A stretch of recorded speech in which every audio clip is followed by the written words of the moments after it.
questions about how Six Sigma can help business. So here's a simple explanation. So let's say we are dealing with a product that we are selling.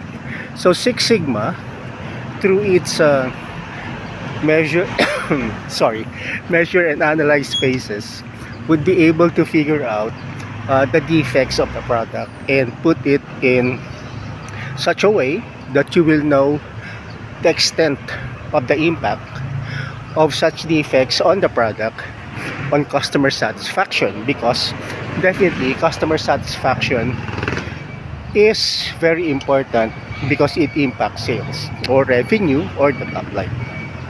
So Six Sigma helps in optimizing the cost of goods of sale, the landed cost.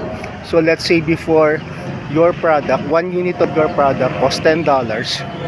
Through Six Sigma and through identifying the defects and how it can be reduced, would yield to a lesser cost of goods of sale, and therefore it will impact your margin positively.